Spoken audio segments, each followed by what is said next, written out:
एक गोरो अपने चेले के साथ शहर बेदाद नगरी पहुंचे। इस शहर में तमाम अशियाए खुर्दनी का भाव टके सेर था। गोरो ने चेले से कहा कि इस शहर से भाग चलू क्योंकि यहाँ हिफ्ज़ मरातिब का कुछ लिहाज नहीं, लेकिन चेला इस बात से बड़ा खुश था कि यहाँ खाने की चीज़ें अर्जा हैं, बड़े मज़े और सुकून से ज़िंदगी बिसर होगी। गोरो ने कहा, तुम्हारी मर्जी, हमारा काम तो तुम्हें समझाना था। चेले को टके सेर हलवा और पूरी मिली तो चंद दिन में खा खा कर खूब सेहतमंद और मोटा ताज़ा हो गया। खुदा की करनी, एक दिन एक चूर जेवर चुराने के इल्ज़ाम में अदालत के सामने पेश किया गया। चूर ने कहा, जनाब वाला, मैं कसूरवार नहीं, अगर साहिब जोर ऐसी उम्दा चीज़ को घर पर ना रखता तो मैं इसे कैसे चोरी करता।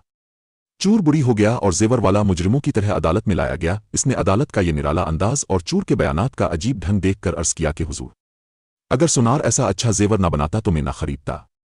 इसका कसूर यह है कि इसने ऐसा अच्छा जेवर बनाया। चुनांचे जेवर वाला बुरी हो गया और सुनार को पानी की सज़ा का हुक्म सुनाया गया। सुनार ने भी इसी तरह का इस्तिदलाल पेश करके बुराकत हासिल कर ली।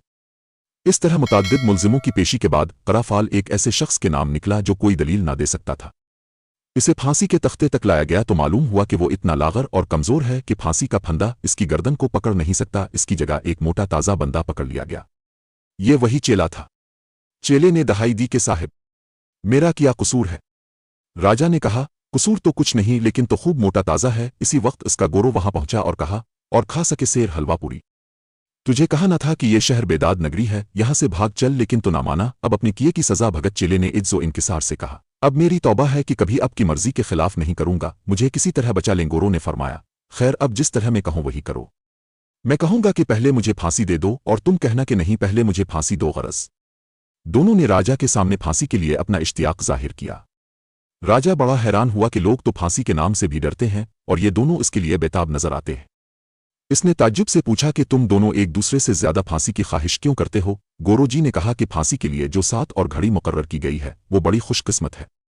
इसमें जो फांसी चढ़ेगा सीधा जन्नत में जाएगा। ये सुनकर राजा फौरन बोला, अगर ये बात है तो पहले हमें फांसी दो।